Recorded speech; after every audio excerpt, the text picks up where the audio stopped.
So you're training your brain to react, and you can never have an incredible day if you're just reacting to things, right? So for me, I wake up in the morning and I just start journaling, and I write down 3 things I want to accomplish personally that day and 3 things I want to accomplish professionally.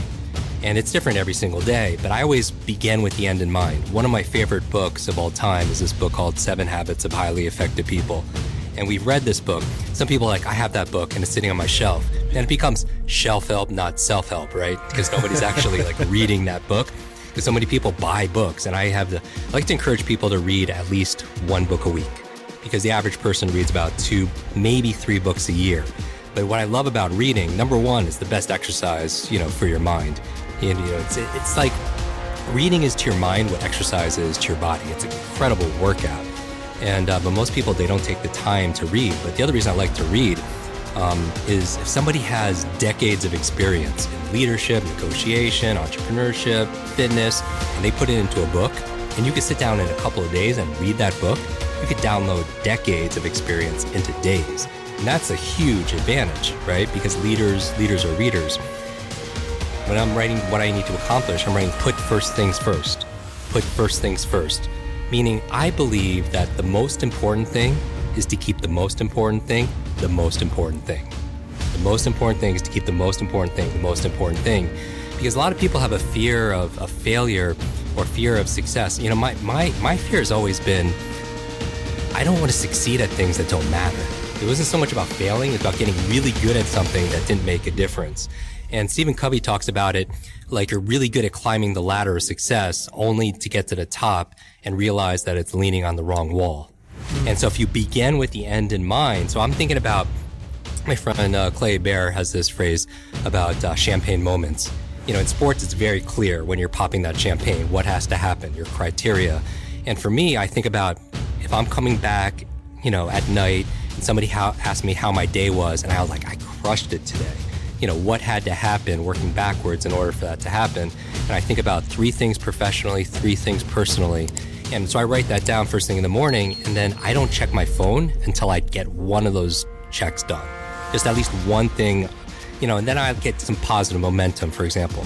But that's the reason you don't want to check your phone. It's training you to be distracted, and it's rewiring your brain to be reactive. And you can't be successful and fulfilled if you're just giving up the sovereignty, your power to something outside of yourself.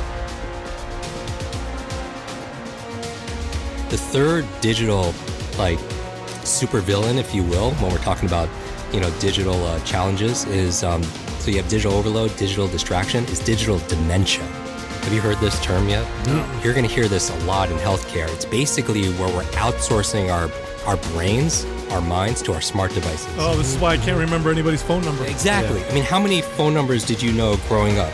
All of them. All of them. Literally all of them, because we had to, right? And how many phone numbers do you know right now? 2. But the old ones that I knew when I was a kid. Anymore. Mine and my wife's. Yeah. Exactly. So 1 or 2. There could be somebody you're texting or calling every single day, and if your phone was dead or if you didn't have it with you, you wouldn't honestly know what that number is. No. And here's the thing. I don't want to memorize 500 phone numbers. Nobody wants to do that, but we've lost the ability to remember one phone number. We've lost the ability to remember a conversation, somebody's birthday. I mean, I feel like absent-mindedness. I mean, how many people feel like senior moments are coming too early? Like you walk into a room and you just forget why you're there. Or you open up the refrigerator. You go to the store to buy one thing and you come back with 2 bags full of things, except for that one thing you went to, get there. Or you can't remember if you're in the shower, you can't remember if you shampooed your hair. And I believe 2 of the most costly words in life and in business are I forgot. I forgot to do it. I forgot to bring it. I forgot that conversation. I forgot that meeting. I forgot what I needed to say. I forgot that name. I mean, I think number 1 business etiquette networking skill there is remembering people's names.